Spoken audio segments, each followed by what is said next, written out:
Welcome to the Labor Link podcast, where we interview organizers and advocates dedicated to the workers who make our stuff. Because these workers connect us all, these interviews will touch on many aspects of the global economy, inequality, and the power imbalances that perpetuate workers' struggles. My name is Judy Gearhart, and I'll be your host.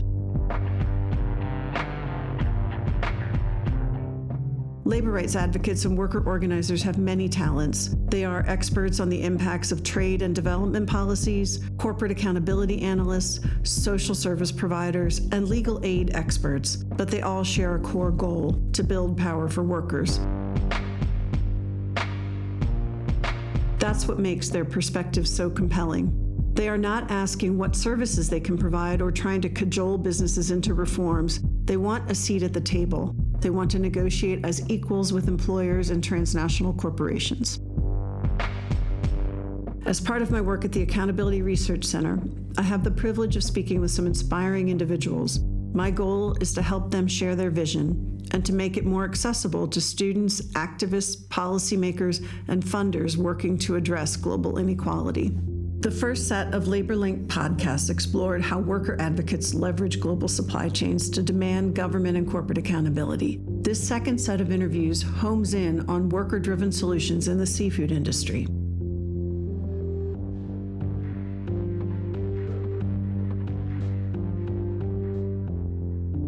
In 2013 and 2014, a raft of media stories brought attention to something organizers had been signaling for years: outright slavery at sea. Migrant workers from Burma and Cambodia were being duped into working for the Thai fishing fleet. They were hired through recruitment agencies and then sent to sea, often for months, even years at a time. Living and working conditions were horrible. Many didn't get paid and would later report that they witnessed other fishers die or be killed at sea, their bodies thrown overboard. Please be warned, some of these stories are deeply disturbing, though much of what you'll hear about is not the extreme cases, but the pervasive nature of the abuses and how workers are organizing to demand their rights and protect each other.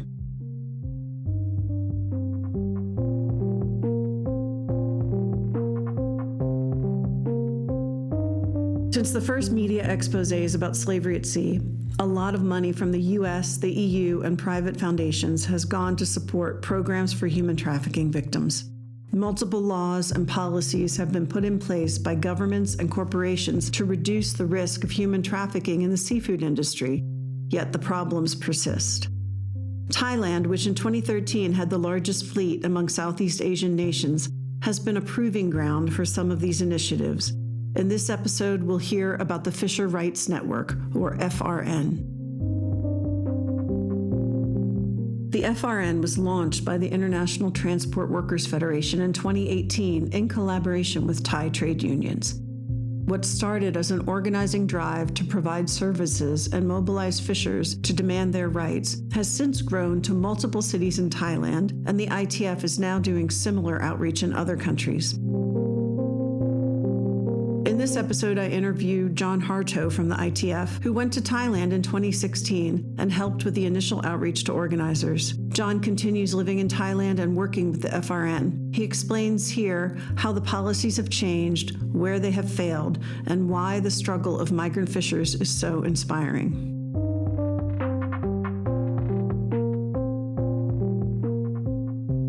Can you tell me how the FRN got started? What kind of support did you have, and what were the key motivating factors for you and really for the fishers that started joining? Well, in 2017, the ITF started an organizing project in Thailand with mostly migrant fishers from Myanmar and Cambodia. And we started gaining traction and building fairly decent, strong group of core fisher leaders. And in 2018, the ITF launched the Fisher's Rights Network because we understood the global race to the bottom for fisher conditions, for conditions in the fishing industry.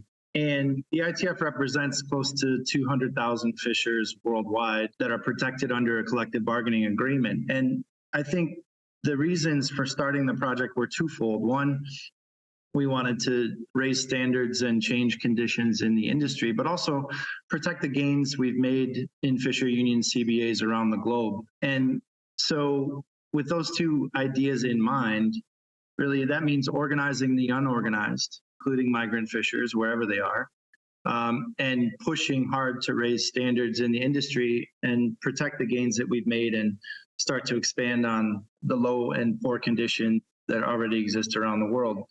So, Jon, I remember when I came to St. Clair in 2018 and you were just about to launch the Fishers' Rights Network after doing a lot of organizing. I remember meeting some of the first fishers who were there in the center that you set up. So it'd be great to hear, like, how do you organize the unorganized?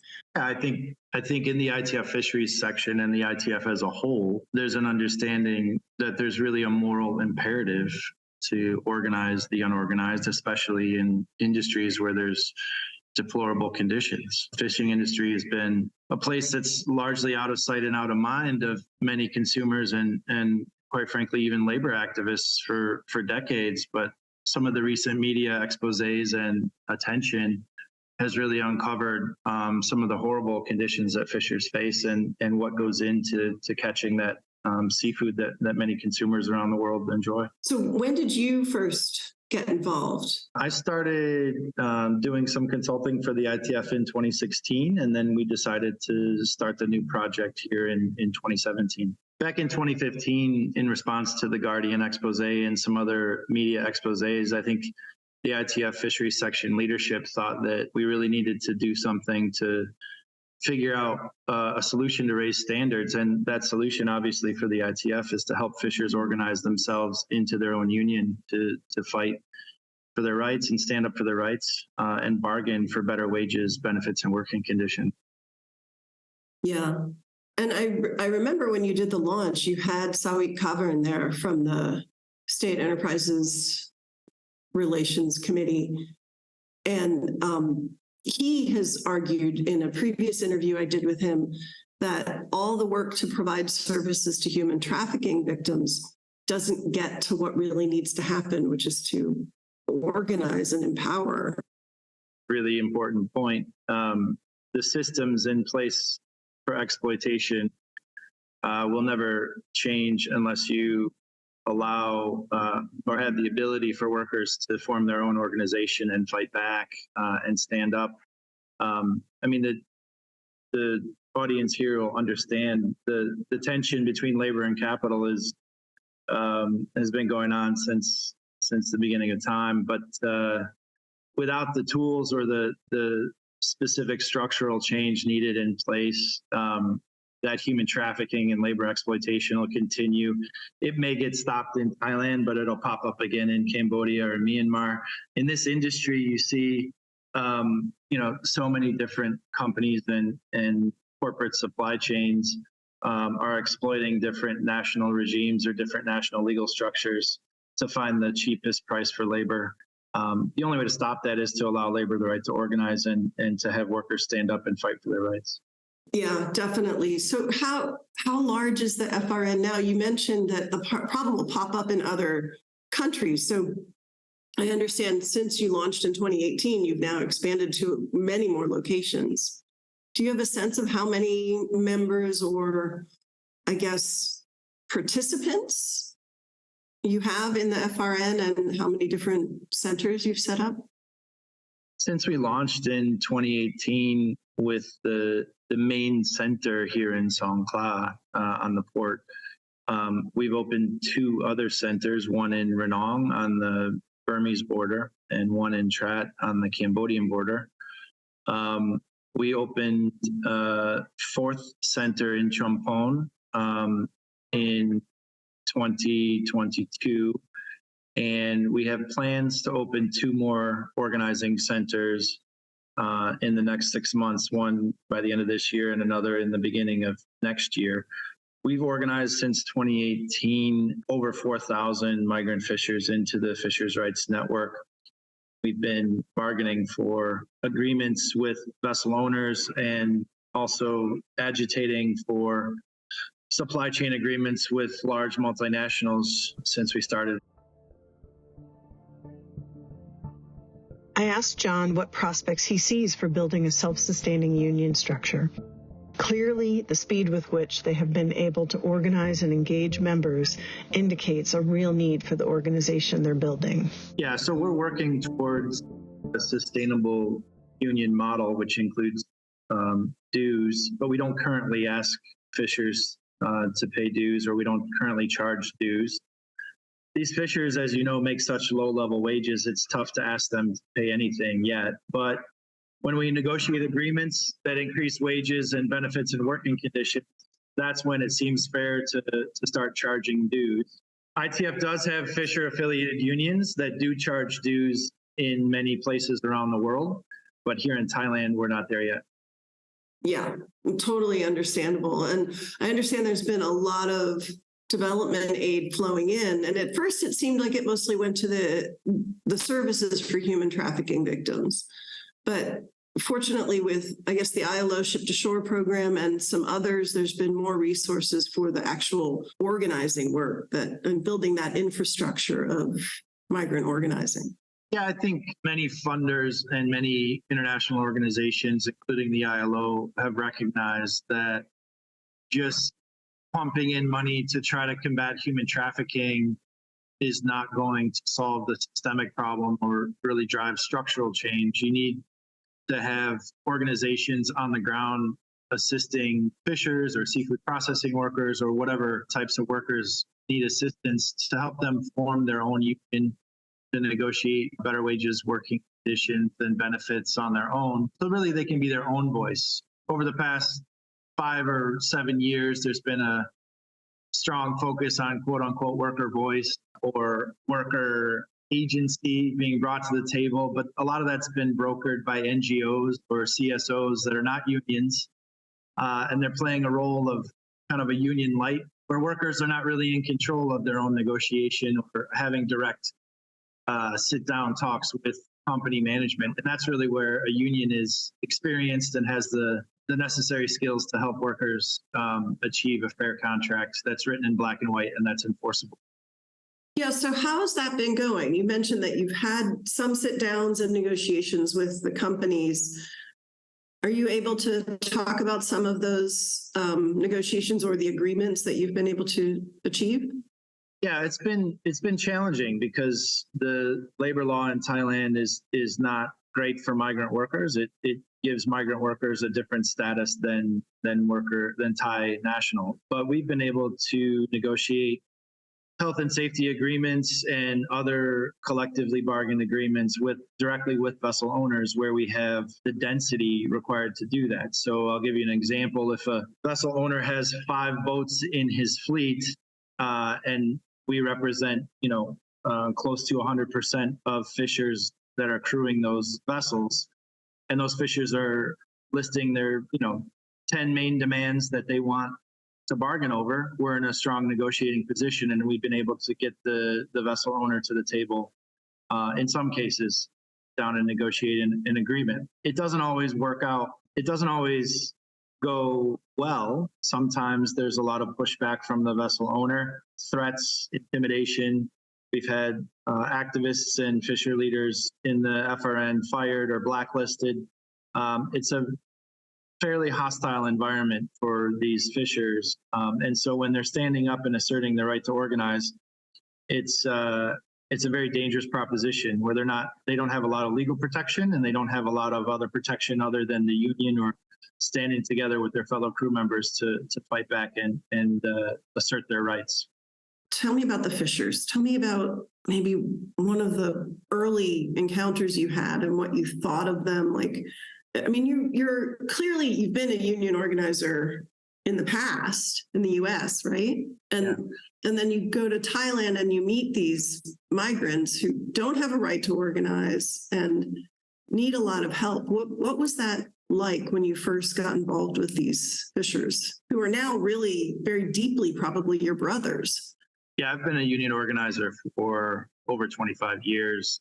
And obviously my career started in the United States, working with large public and private sector unions. But working here in Thailand has been a very intense experience because these fishers are facing conditions that most workers in the United States would would be shocked to hear about.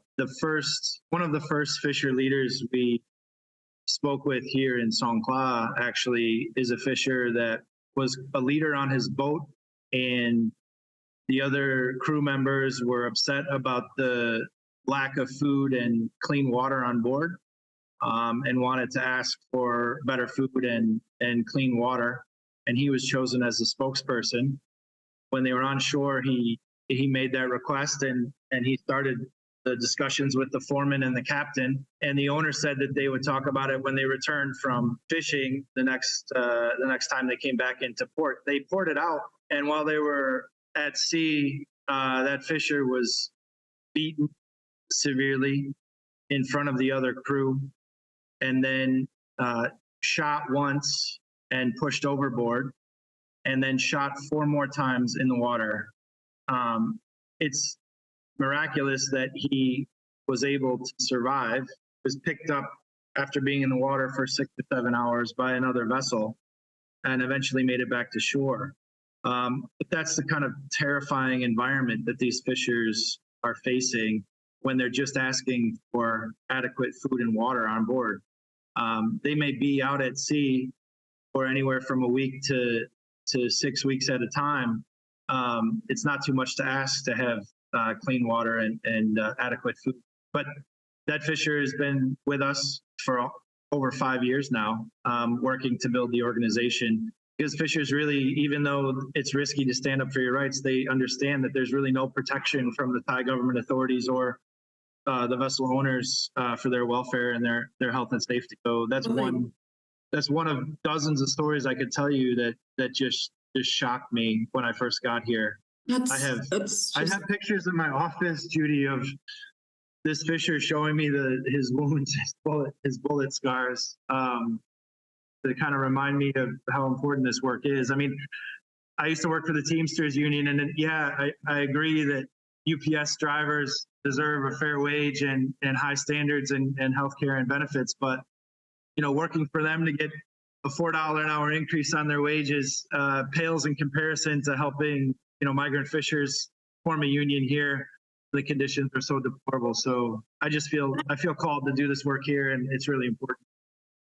That is such a sickening story, and I've listened to Ian Urbina's recording that somebody sent him of fishers being shot in the water, and you can't unhear that. And then to think about this guy joining and really continuing the work. It's inspiring. Was he at all able to get any compensation or justice for what was done to him, and what happened to his fellow fishers on that boat afterwards? No compensation, no charges brought against the vessel owner. In fact, after he told me the story, we had talked to a couple of NGOs that worked in the area, and they told us not to go anywhere near the vessel owner because he was protected by the local mafia, and that even if we reported it to the police, would they get word to the vessel owner about what was happening, and we would be threatened and could be targeted. That's the kind of Wild West environment that we're in. And frankly, conditions have improved somewhat, but and Thailand ratified the ILO Convention 188, the Work in Fishing Convention, and people thought after the EU yellow card sanction was removed and they gained access to the EU market again, and they ratified 188 in 2019, that things were on the right track. But since then, 188's been poorly implemented. It's been absolutely horrifically enforced. And we're witnessing an increase in fisher deaths at sea, an increase in health and safety violations, and kind of a backsliding to where we were in 2015, which is a horrific thing to think about.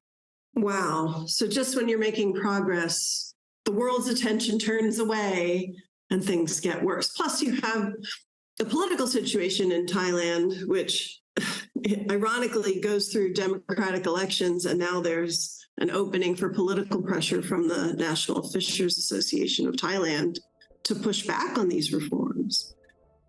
It's worth recapping here the pressure it took to secure reforms in Thailand, reforms which remain hotly contested today by the National Fisheries Association of Thailand, or NFAT, which represents the vessel owners.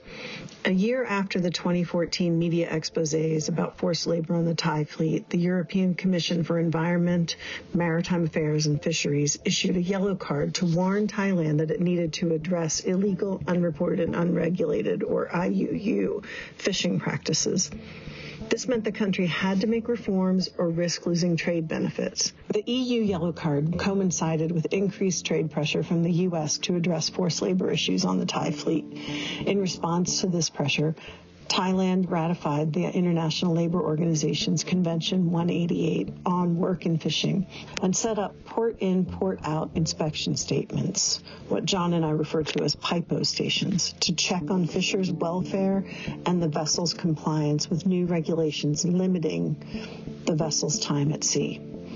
When I was in Indonesia recently, some of the NGOs asked me about the PIPO model because they had actually heard it might be something to replicate. Unfortunately, the results have been mixed at best. So I asked John how and if the model could be improved. 2018, your organizers took me to visit the port-in, port-out inspection stations. I remember that visit very vividly because as a boat was coming in, these fishers just helter-skelter started putting on these pristine life jackets as they were coming into port. It was so clear that these life jackets, everything else on the boat, the fishers, the boat, everything was filthy, but these jackets, I remember vividly, they just put them on at the last minute, came into the port-in, port-out station. So at least, however, it was an attempt, right? The PIPO stations were seeking to make sure the fishers who went out came back in. And I think they did some other basic inspections and interviews with the fishers. Can you talk about the PIPO program and how it worked, where you see the positives and negatives? And the port in, port out inspection system, PIPO, was implemented as a response to the yellow card being issued. In theory, you have inspections in every port in Thailand to check the vessels when they come into port and then check the vessels before they go back out to sea. And it's an amazing opportunity to find violations or interview fishers and understand the conditions they're working under. But really, what has happened, unfortunately, is it's been an inspection regime set up to present a clean slate world. To give you some numbers, the most recent stats available are from 2021. In 2021, PIPO did over 44,000 inspections and found 17 violations. That's an appalling statistic and really speaks to an effort to present a clean sheet rather than to find violations and correct behavior. ILO C-188 is not being enforced. It was never effectively implemented in the first place. And we're really concerned about the ILO using this as a quote unquote model in the region because this model is broken. That's an incredible statistic. Can you say that one more time? Because it's 17 violations out of how many inspections? 2021, over 44,000 inspections, 17 violations. And if you include, that's just port in, port out inspections. If you include the at-sea inspections, the number goes to over 44,000 inspections, and still the number of violations, 17. And the inspections that they're doing, what are the violations? What are they looking for? Are they looking for people who got shot, or are they looking for health and safety violations, the lack of clean water, the lack of decent food, all of those things that, from what the fishers say, is common on most boats? They have a multi-agency team that's supposed to inspect for everything from IUU fishing indicators, illegal equipment, unsafe or illegal equipment, unregistered licenses and those types of things. They have a team from Department of Labor Protection and Welfare, a team from the Department of Employment, a team from the Department of Fisheries, a team from the Navy and the police. They're supposed to be inspecting for any forced labor violations, any immigration violations, any withholding of payment, withholding of identity documents, any labor abuse on board. There's supposed to be inspections for whether or not there's adequate food and water on board, and adequate sanitation facility, adequate first aid and fully stocked medical kits or medicine on board, et cetera, et cetera. We've been serving inspections in Songkhla and Trat and other places for the past 3 or 4 years now. And rarely do the inspections get beyond a cursory check of documents and employment contracts. Fisher interviews are conducted in most cases in full view and earshot of the captain and or the vessel owner. Fishers are not given a safe space to report violations or talk about substandard conditions. We've consistently found PIPO inspection teams being blatantly complicit in allowing fishing vessels to continue operations in direct violation of Thai law and fundamental fisher rights. Some of the things we see are insufficient first aid kits. So first aid kits on vessels will lack a comprehensive variety of medicines. They're not replenished by the vessel owners as required by law, but vessels are consistently allowed to port out and continue regular fishing operations without having the adequate medicine on board. Fishers report to us that first aid kits are stored in the captain's cabin and are locked away and inaccessible to the crew. Yet when PIPO conducts fisher interviews, they fail to identify that issue or correct that situation. One of the most troubling issues. Sorry, before you go on, just to be clear, these ships under PIPO, they're going out for less than a month. That was a change, right? But still, most of them are going out for 20, 30 days at a time. Is that about right? It could vary depending on the size of the vessel. Some go out for 4 or 5 days, and some are out at sea for up to 30 days. So you go out to sea for 30 days and you have no basic equipment or access to first aid. I just want to kind of stop for a second and think about like 30 days with, I don't go 30 days without taking an aspirin. When we first started observing PIPO inspections, I'll never forget every single boat that I saw during the first probably 2 months of observing inspections. The only medicine kit that I would see was a bag with a bottle of paracetamol or a bottle of aspirin in it, if they had that on board. And so if fishers were injured or sick, they might have access to take paracetamol, but that was it. No bandages, no diarrhea medicine, no tourniquet or any other first aid kit or medical supplies to treat a serious injury or stabilize an individual before they could get back to shore. Just a horrible situation. So fishers are losing fingers or hands or arms or legs or eyes on a regular basis, or fishers were getting injured and falling overboard and not knowing how to swim or drowning without life-saving equipment on board, or fishers, other crew being trained in how to use the life-saving equipment. Like you said in the beginning, fishers don't wear life jackets on board. There's not protective equipment or gloves or boots or any kind of protective gear to stop injuries from happening. It's a very dangerous and risky situation, and PIPO should be inspecting for those types of things on board before they're allowed to let that vessel port out. One of the other biggest is document retention. Identification documents, employment contracts, bank books or banking records and ATM cards remain inaccessible to fishers and are retained by the vessel owner or the captain. In most cases, they're stored in a large box in the captain's quarters or on shore with the broker or at the owner's home. Documents, when fishers go through the PIPO inspection, documents are openly distributed to fishers in front of the PIPO officials for group photographs and identity verification purposes, and then immediately collected again by vessel management.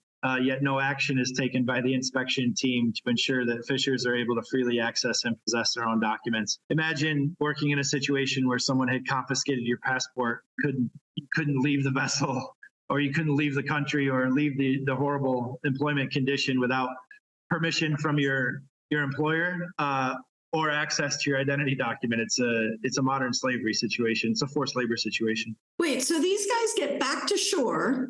The minute they land, they sit down at the PIPO station. Their documents are distributed, photos are taken. Maybe they want to leave at that point, but they have no documents. So that's just, so they're basically at port, but still tied to that ship. Absolutely. So this whole idea of the multi-agency team that includes police, Navy, Department of Fisheries, Department of Employment, Department of Labor and Welfare, and they all get together, which is a huge cost, I imagine. And they get on a boat and they maybe inspect a few boats and they find nothing. I mean, this is, I think that there's probably some French existentialist play or something that would make fun of this situation. But the tragedy here is the resources have been expended to put these teams in place. If they took their responsibilities more serious and actually did the hard work, look, they would find violation after violation. Part of the culture of government inspectors is that their job is to find that there are no violations rather than to find violations, correct behavior, and sanction bad behavior. It is a tragedy, though, because there's so many individuals and agencies engaged in this. It could be a great program, and it could be a model program if they actually enforce the law and enforce the 188 standards in an effective manner. yeah, so a couple of years ago when I had this conversation with Sawi, he mentioned that the unions have the infrastructure, that they could be collaborating and supporting and making these inspections effective. And you mentioned a moment ago about monitoring the PIPO inspections. And I wondered if you could comment on how that went and if it's still ongoing. Because it does seem like here's this large network of former fishers or current fishers and experts who are now organizing, who have the capacity to provide services to those fishers when they come into port. I remember we talked about it. I'd love to hear about your thoughts on that and how's it gone? Yeah, so we've been engaged in a couple of ports with PIPO to observe inspections, and the idea was we could help with fishers being able to report a violation. In most cases, fishers are intimidated by the process, intimidated by the Thai officials. It's also not a safe space because the vessel owner or the captain or the foreman is usually able to see who's talking with PIPO officials or with the interpreters. And so our organizers, because they're Khmer or Burmese, are able to have relationships with these fishers where they can talk to our guys in our organizers in a safe space and really talk about what's actually happening. Our theory was that we could provide a positive role by relaying violations to the PIPO inspection teams to investigate and hopefully find the violation and correct the behavior or sanction the vessel owner. It's been very difficult for us to get any traction, positive change with any of the PIPO officials. If we report violations, the first call that's usually made is directly to the vessel owner to give them notice. And if the fisher is strong enough to take the complaint to the next level, there's significant pressure on the fisher to settle the case with the vessel owner, usually for a fraction of the back wages that he might be owed or for a fraction of the penalty or the sanction that the owner should face under Thai law. or pressure is so intense sometimes that the fisher's threatened that if he doesn't remove the case or remove the paperwork, that he'll be deported or won't receive his identity documents back, or will never be allowed to work for another vessel owner or another fisher employer again. It's a terrifying prospect. And so we've had dismal results trying to work either in front of the scenes or behind the scenes with the PIPO regime, because really it's implemented in a way that is there to protect the vessel owners and really continue the exploitative model of fishers. I can give another example, Judy, that's really important. Yeah, so that's just to stop for a second. I mean, to take note, like that's, so you come to shore, they've got your documents again, and you want to file a complaint, which means you won't get your documents. I mean, even that fact that you have to take that risk, plus the fact that obviously there's blacklisting and everything else going on. I'm amazed that you have fishers. I mean, clearly they must have compelling reasons. You have fishers brave enough to stand up for themselves in these cases. In most cases, you don't have a copy of your employment contract in your own language or in Thai to be able to file a complaint. You don't have your identity documents to be able to file a complaint. The first thing an officer at the DLPW will ask for is your passport or your certificate of identity and a copy of your employment contract. Because if you're complaining, or if you're trying to lodge a complaint that you haven't been paid on time, or you're not being paid what you're supposed to be paid, they don't have any reference for what the fisher is supposed to be paid. They need to see the employment contract. Fisher doesn't have that. They don't know who they're talking to. They need to see a copy of the identity documents. Fisher doesn't have that. It's a very dangerous situation and quite frankly, intimidating situation for the fisher to be in. Like I said, a vessel owner may be closely connected to the police or the immigration authorities. They may be able to threaten the fisher to remove the case or drop the complaint. In most cases, we see fishers that are trying to make a valid complaint that may be owed, tens of thousands of Thai baht, be so scared and intimidated. They're like, I just want to go back to Myanmar. I just want to go back to Cambodia and forget this whole thing ever happened. And that's a situation that perpetuates this idea, this facade that there's no violations happening in Thailand because nothing's recorded from the case. And it's a horrible situation. Do you participate in the TIP report, the Trafficking in Persons report? Yeah, we give interviews to some of those. They're basically looking for, were there any cases prosecuted? Exactly. And it's been like, okay, at least some cases were prosecuted as opposed to the year before when there were no cases prosecuted. But just access to legal remedy is extremely difficult here. And so even getting a case into the system to be adjudicated or to be ruled on or to be documented is extremely difficult. And so if that case is never entered into the system, it's not going to show up in any statistics. So you said you had another example that really was important to share. Yeah. So in June of this year, we started a pilot project in Ranong, Thailand, with the backing of the ILO.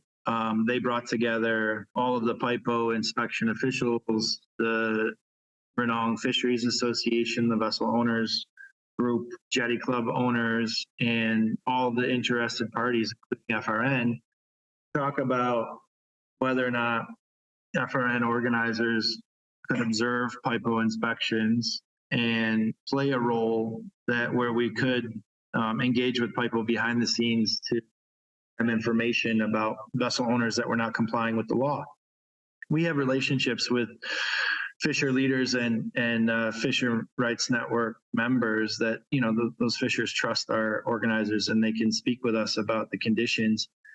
We got agreement to protect the anonymity of fishers reporting. We set up a process to report violations. We had reported on 3 cases initially and have yet to see action on any of those 3 cases, one of which is a fisher death at sea, which is quite serious. We were told the initial autopsy said that he had died by drowning. the crew had told us that he was forced to dive to clear the nets from the propellers and some other obstruction with a 100-foot long plastic tube as a breathing device. It's clearly a health and safety violation, and he was asphyxiated underwater. But that investigation continues. It's been over 9 weeks, and there's been no resolution and no update. So quite frankly, we don't trust the process. It got to the point where after our 5th inspection observation, where our organizers had observed vessels being allowed to port out without adequate medicine kits on board, and after we had reported that several times to PIPO officials and made it known to the ILO, that the PIPO inspectors started calling the vessel owners before they would go to the jetty to inspect the vessel to warn them that FRN organizers were with them and ask for permission to inspect the vessel. If vessel owners did not give permission, they would not inspect the vessel. So the ILO and the PIPO authorities paused the pilot project after we did 9 days of inspection, because they said they needed to have permission from the vessel owners before they could continue the observation. Wow. That's the horrific type of conditions we're facing. We're more than willing to participate and work with the PIPO and the Royal Thai government inspection teams and agencies. But quite frankly, an inspection regime shouldn't have to ask permission from vessel owners to inspect vessels. That's the legal right of the government of Thailand, and it's their duty to ensure that that workplace conditions on board vessels are meeting Thai legal standards. And it's an abysmal abuse of human rights and labor rights for them not to inspect and not to allow CSOs or NGOs or trade unions to observe inspections, because vessel owners won't allow that to happen. It's ludicrous. If you think about it in a United States context, it'd be like the Department of Health being refused to inspect, a restaurant because the restaurant owner says, "I'm sorry, you can't come in here." Yeah. It would never happen. So wow. And if the restaurant owner said you can't come in here, the health department would say, "Okay, we're going to shut you down." So there are two things there. I need to ask about the fisher who died and his family. Let's go back to the fisher who died for a second before we talk about the policies and the problems with the inspection infrastructure. What happens to that fisher's family and the income they're relying on?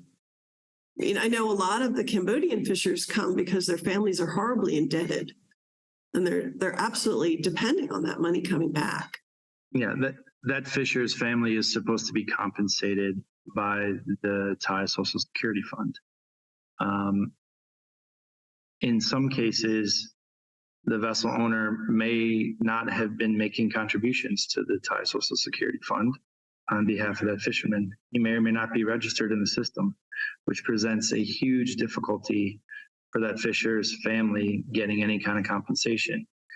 If that is the case, they have to go directly to the vessel owner to try to get compensation and repatriation if they want the body repatriated.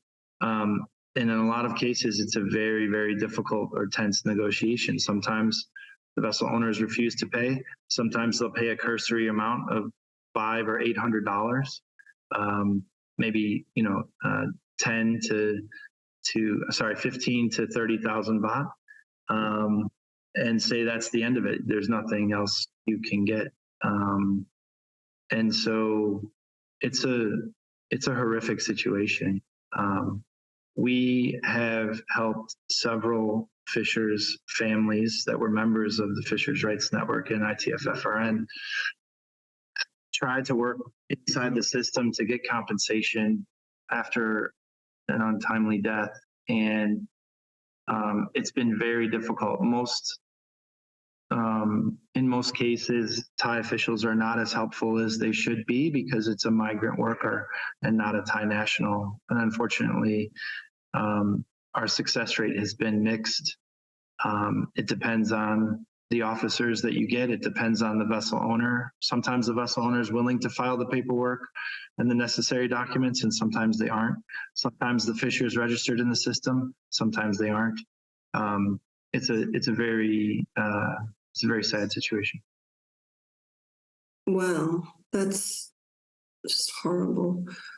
So let's talk about how do we fix PIPO, or do we fix PIPO? I mean, clearly, from what I've been learning from talking to fishers is that since PIPO's been put in place, they no longer go out to sea for multiple months at a time, that they do come back within a month.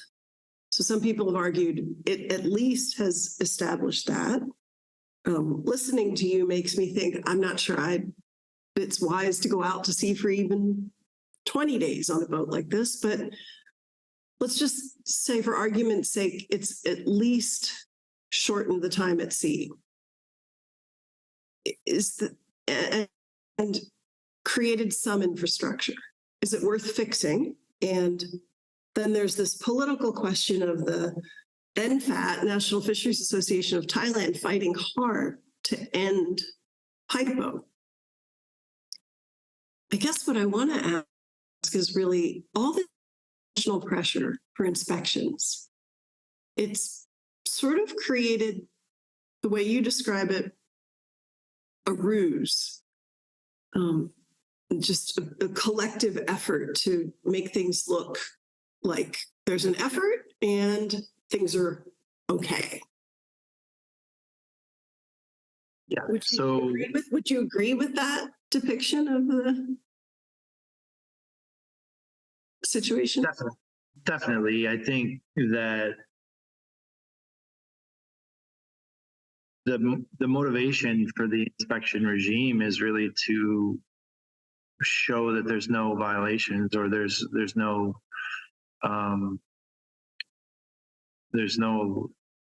nothing to see here. There's no violations, when it should be to find violations and correct behavior. We know from fisher testimony and from direct contact with fishers every day that there's violations happening, and we see them with our own eyes when we observe PIPO inspections. We hear about them consistently. I don't think the whole system should be scrapped. I think the pieces and the components are there to make it work properly. They should continue, but obviously the systems need to be improved. Inspectors are not checking for forced labor. They're not making sure fishers are paid on time every month. They're not making sure fishers have access to or hold their own identity documents or have a copy of their employment contract in their own language. In fact, most fishers we talk to don't have a copy of their contract at all, even in Thai. I think if the government can take action to improve PIPO's ability to identify violations and enforce penalties and correct offenses on board fishing vessels, that we could be on the right track. Recent signals have been negative, though. The incoming Prime Minister has met with the National Fisheries Association of Thailand and promised to look into relaxing regulation. The fishing industry is saying the regulations are too tight. And if they are rolled back, it's our fear that fishers will be allowed to be at sea for much longer periods of time, that 188 will continue not to be followed, and they may start to allow transshipment at sea again, which are the exact conditions that produced slavery at sea and some of the horrible exposés that we saw back 10 years ago. And so we're seeing calls now for relax on the ban on transshipment. We're seeing calls now for relax on regulations on how many days fishers can be at sea. That would be a horrific development, and that would send, I think, the wrong message to the big markets like the EU, Australia, Japan, the United States that have forced labor and modern slavery legislation in place that could represent a major threat to global seafood supply chain and corporate operations. Thailand may lose business and may lose access to markets if things backslide further. And quite frankly, fisher deaths and fisher abuse will increase and only get worse. What's the global organizing strategy? What are the policies you're pushing for? And are you trying to negotiate with global buyers and brands to come in and help push for a better solution? It's a really good question. I think two main things that can happen right now is the 1975 Thai Labor Relations Act can be revised to protect the rights of all workers, regardless of their nationality. Migrant workers should have the ability to form and participate in their own unions. And another solution we're pushing for on the policy front is the trade unions and CSOs should have access to observe PIPO inspections and engage in information sharing collaboration with the relevant government agencies to enhance the protection of fishers in all ports all over Thailand. And I think to touch on the global seafood supply chain, I think corporations, especially the big ones, are very concerned about any forced labor violations or human trafficking in their supply chain. But being able to prove that is difficult. And government inspection agencies and NGOs or CSOs are not able to provide the data that unions can provide because unions represent workers that are on the front line. In this case, fishers that are on the vessels.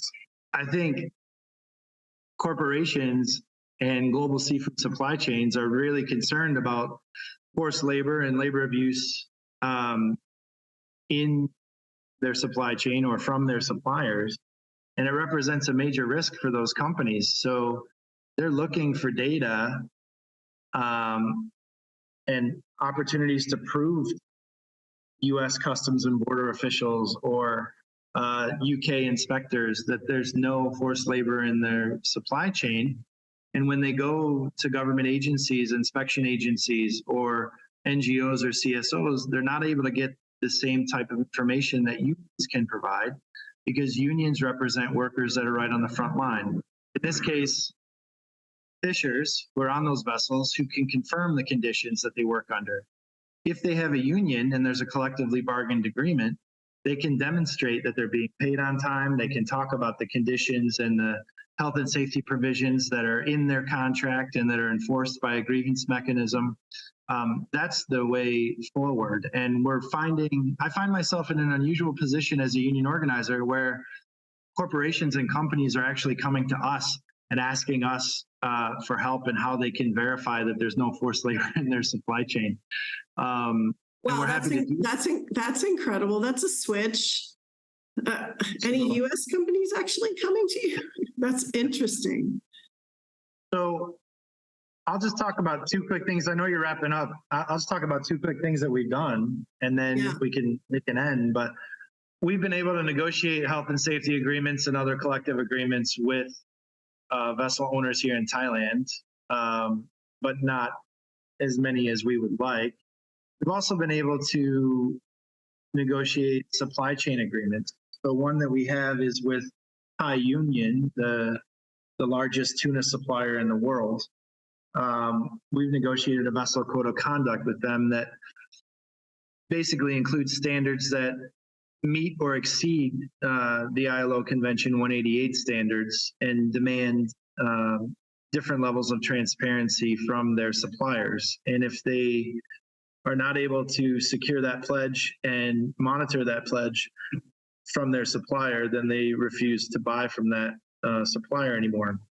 One other thing we've done is, we worked with the Seafood Ethics Alliance and their Change on the Water program to try to set up a technological grievance mechanism. We're working on that to see if we can we can implement that. We're doing a pilot project with Ulula and Thai Union here at a couple of ports in Thailand, and we'll see how that goes.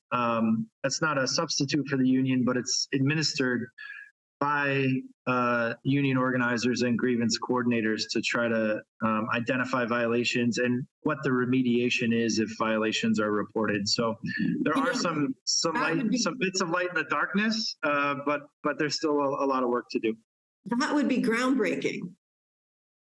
I mean, even just enabling the union to be at the other end of that hotline. I mean, I've talked to a lot of companies about their hotlines, and I've heard stories of company reps saying our hotline is great. You know, we have no complaints. Now that we set up a hotline, and you're like, wait a minute, that's not a functioning hotline.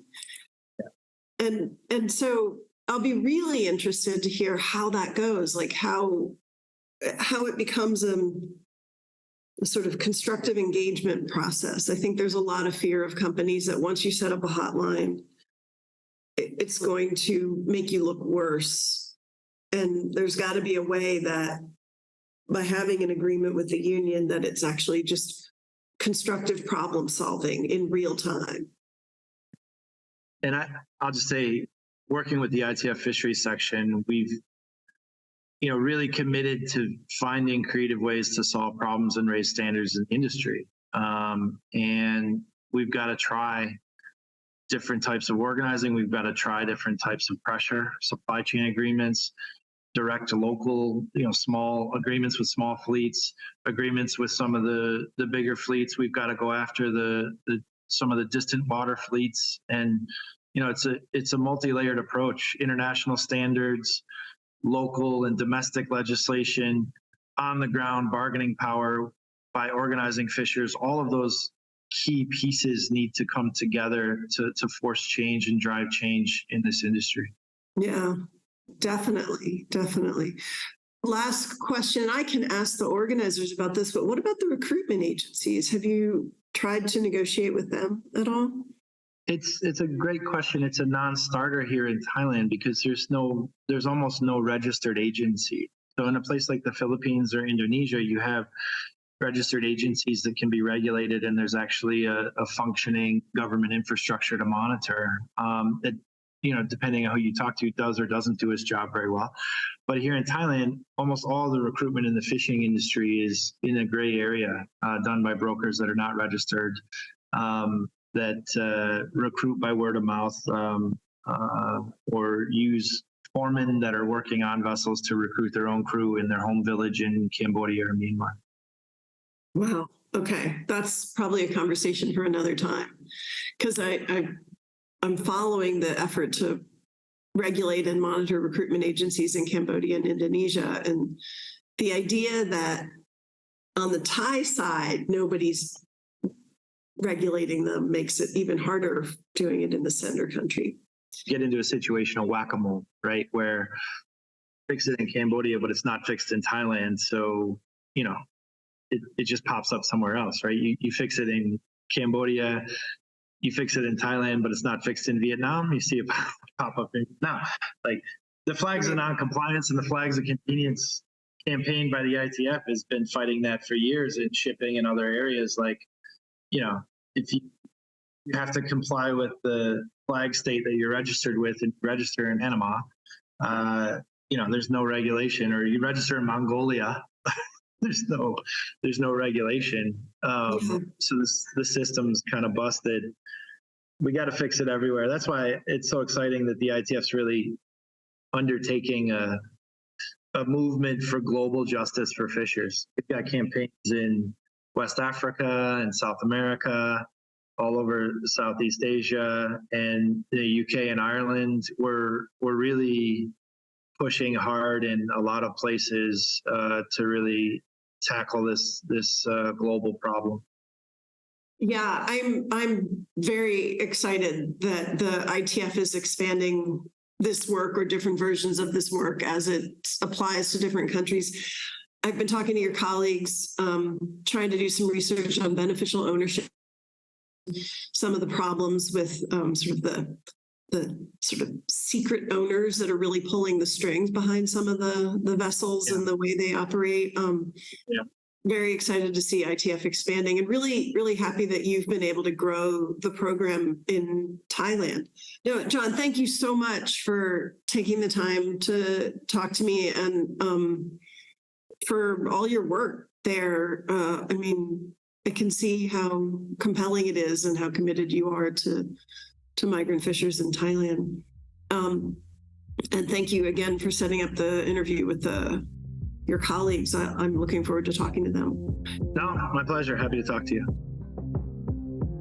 Thanks for listening. I hope you'll join me next time when I speak with Burmese and Cambodian organizers who are helping to expand the Fisher Rights Network one port at a time. As Jon says in the beginning of this podcast, organizing the unorganized is a long, painstaking process. The commitment and determination of the FRN organizers is a real source of hope in the fight for fishers' rights. To hear other great podcasts about worker organizing, go to laborradionetwork.org. This podcast was produced by Jules Taylor with technical support from the Umbra Institute. It includes original music composed by Jules Taylor. Thanks again. Hope you can join us next time.